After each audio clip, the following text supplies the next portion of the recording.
The days stopped stacking like deadlines and started flowing like sequences. Morning didn't feel like a reset anymore. It felt like a continuation of whatever had been building quietly underneath sleep. He noticed it first in his body: less tension waking up, less resistance getting started. The kind of calm that doesn't come from rest, but from alignment.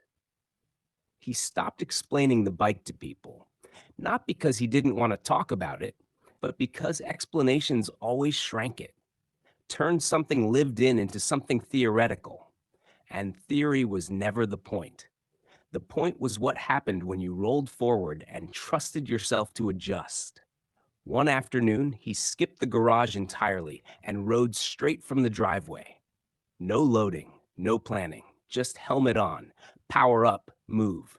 The street felt different in daylight, less forgiving, more exposed. He liked that. Kids were out, dogs barked, cars slowed, confused by something that didn't fit their categories. He stayed visible, predictable, respectful. Riding wasn't about disappearing anymore. It was about occupying space without demanding it bend around you. At a stop sign, a man rolled down his window. "That electric?" the man asked. He nodded. "Looks small," the man said, not unkindly. "It is," he replied. The light changed. He rolled on. No argument needed. Later that week, someone new showed up at the loop. Not young, not inexperienced, just unfamiliar. The kind of presence that suggested observation before participation. The bike was clean, almost untouched, store-bought confidence without wear. They rode cautiously, not badly, just safely, like someone who knew the rules but hadn't felt the edges yet. After the ride, the person approached. "I don't get how you guys ride like that," they said. "So? Relaxed." He thought about it. "We're not relaxed," he said. "We're listening." That answer lingered. The person didn't come back the next week, but they came back the week after that, and the week after. Something had shifted. Listening takes time to learn. The bike started to show its age in subtle ways. Nothing dramatic, no failures, just gentle reminders. Bearings that hummed differently. A vibration that appeared only at certain speeds. Signs you'd miss if you only cared about performance. He addressed each one patiently. There was no rush. Rushing was how you broke trust. One night, while tightening a bolt, he realized his hands had changed. Scar patterns, calluses, muscle memory etched into the smallest movements. These weren't signs of damage, they were evidence of continuity. He remembered being younger and thinking growth would feel louder, bigger, more obvious. Instead, it felt like this: quiet competence. The next ride happened after rain. Pavement still damp, air clean in a way cities rarely allow. Tires whispered instead of gripped. Everyone slowed instinctively. Nobody said a word about it. That was the thing. When a culture matures, rules don't need repeating. Mid-ride, he peeled off alone, taking a side street that curved away from the group. Not to escape, just to feel the difference. The bike handled it easily, responded without question. He realized then that the machine trusted him too. Trust wasn't one directional. That night, back home, he didn't park it in the garage. He left it just inside the door, close enough to see without trying, close enough to remind him that movement was always an option, not an obligation. Days passed, no rides, then another. He didn't miss them. He felt them waiting.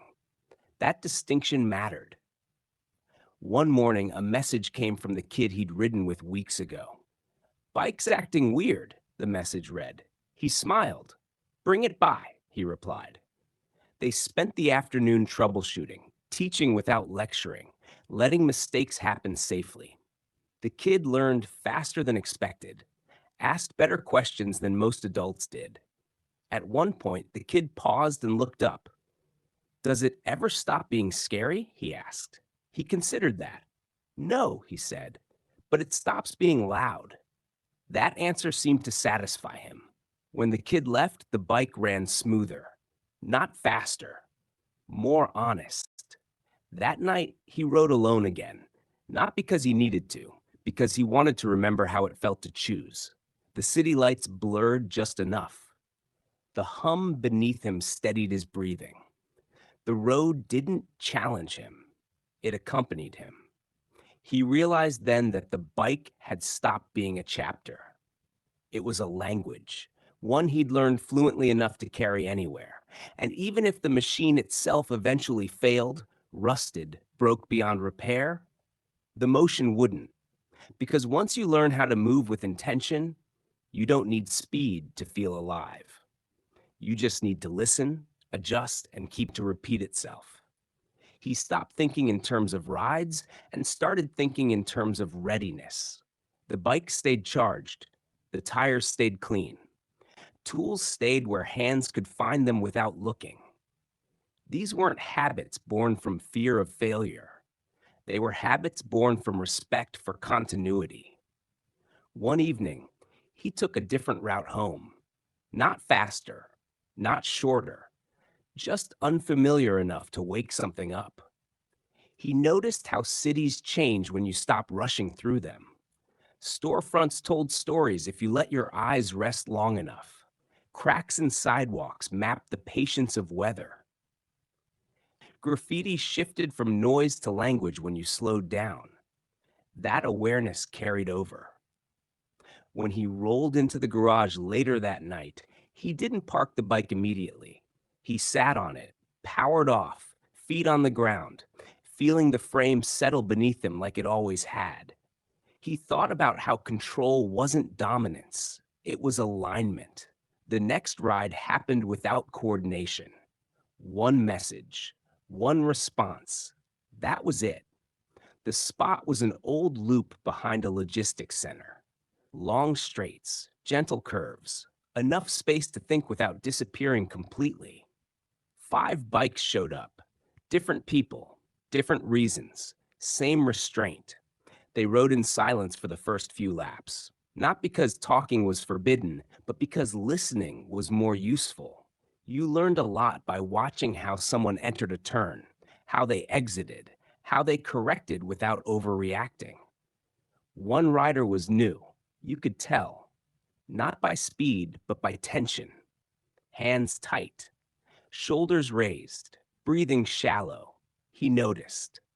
On the next stop, he stood closer to the rider. Didn't say anything at first.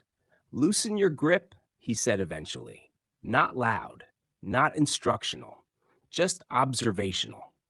The rider nodded, surprised, like someone had named something they hadn't realized they were doing. The next lap looked different. That mattered. They didn't push the pace that night. Nobody needed to prove anything. The satisfaction came from smoothness, from making the machine feel lighter than it was. When they stopped, someone mentioned work stress, another mentioned family pressure. The conversation didn't spiral. It didn't need to. Naming weight was enough to lighten it. Later, alone again, he rode a few extra minutes. The air felt cooler. The ground felt more familiar. The bike responded without hesitation. He remembered a time when every ride felt urgent, like if he didn't move fast enough, something would catch him. Now nothing chased him. Movement was chosen. Days later, a package arrived. No return address. Inside were parts he hadn't ordered but immediately understood. Higher quality connectors, a reinforced bracket, a note written simply, "For the long run." He smiled. He installed the parts carefully, not because they demanded it, but because care had become the language he trusted most. Each improvement wasn't about speed, it was about longevity. That night, he didn't ride. He sat in the garage with the door open, listening to distant traffic and closer crickets.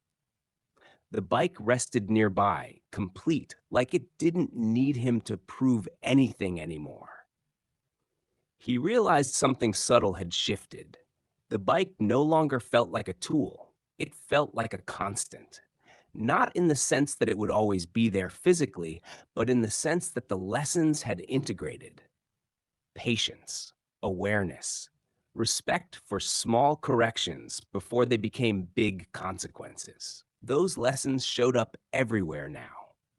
In conversations where he listened more than he spoke, in decisions where he chose alignment over attention, in moments where slowing down felt stronger than speeding up. Another ride came and went, then another. Not all of them were memorable, and that was the point. Consistency outlasted intensity. One night, while packing up, the new rider approached him again, less tense this time, more grounded. I get it now, the rider said. Get what? He asked. Why it's quiet, the rider said. Why it's small, he nodded. Quiet didn't mean weak. Small didn't mean insignificant. Those misunderstandings kept the movement honest. As the months layered themselves gently, he stopped counting rides, stopped labeling moments as important or unimportant. Everything mattered evenly. That balance felt earned. And when he eventually powered the bike down one night and didn't feel the pull to ride again immediately, he understood that too. The bike had done its job, not by ending, but by teaching him how to continue without needing it every time. Still, it stayed, charged, ready, patient, because movement, once learned properly, never really leaves. Continuation. People nodded when they saw his bike, not in admiration, but in recognition, like seeing someone speak a language you thought was disappearing. He parked off to the side and waited. That was another thing the bike had taught him. You didn't need to announce yourself.